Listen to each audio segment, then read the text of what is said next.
Jenazah wanita Tarim tersenyum saat dimandikan. Assalamualaikum warahmatullahi wabarakatuh. Hai Sobat Versinaya dimanapun berada. Ini kisah menarik tentang jenazah seorang wanita di kota Tarim, Yaman, yang tersenyum saat dimandikan. Punya keistimewaan amalan apa wanita itu semasa hidupnya? Mau tahu jawabannya? Tonton terus video ini sampai dengan selesai. Jangan di skip-skip ya. Dukung channel ini dengan like dan subscribe. Jangan lupa juga nyalakan lonceng notifikasinya. Dilansir dari kanal YouTube Habib Abdul Qadir Ba'bud, dikisahkan ada seorang wanita di kota Tarim, Yaman, yang ketika meninggal dunia, ia tersenyum saat dimandikan. Ketika dimandikan, ia tersenyum, bahkan keluar suara ketawa sedikit. Jenazah wanita itu dimandikan oleh seorang wanita yang solehah. Lalu si wanita solehah ini angkat tangan dan berdoa kepada Allah. Ya Allah, berikanlah kepadaku apa sih rahasianya orang ini, kok bisa tersenyum ketika dimandikan?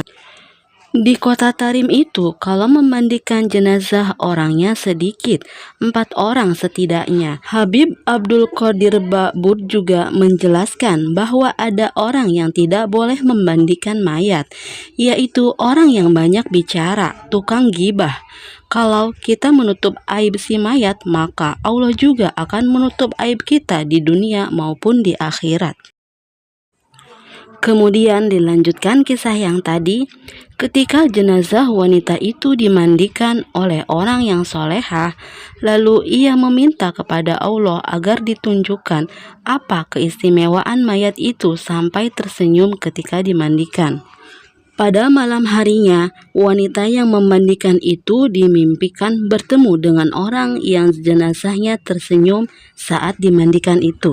Wanita yang memandikan itu pun bertanya, amalan khusus apa yang kamu kerjakan sehingga kamu tersenyum ketika dimandikan? Si mayat kemudian menjawab, bagaimana aku tidak tersenyum, sedangkan semua ibadahku, sholatku, sedekahku, semuanya diterima oleh Allah karena satu hal ini, yaitu karena onde-onde.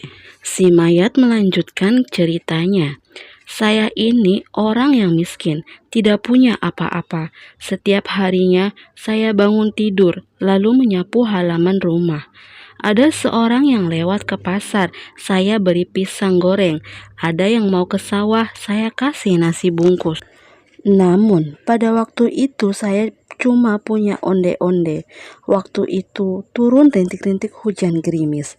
Tidak ada orang yang lewat keluar rumah.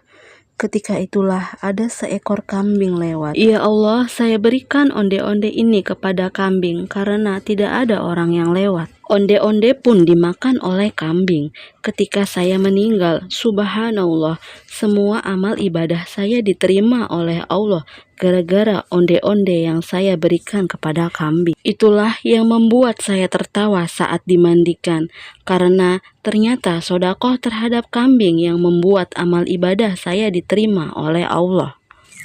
Masya Allah, hikmah apa yang bisa diambil dari kisah tersebut? Jangan kita berkecil hati meskipun bersedekah dengan hal yang remeh. Jangan pernah remehkan sedekah sekecil apapun itu. Siapa tahu hal kecil itu yang membuat rahmat Allah turun kepada kita. Terima kasih sudah menonton sampai akhir. Semoga video ini bermanfaat. Wassalamualaikum warahmatullahi wabarakatuh.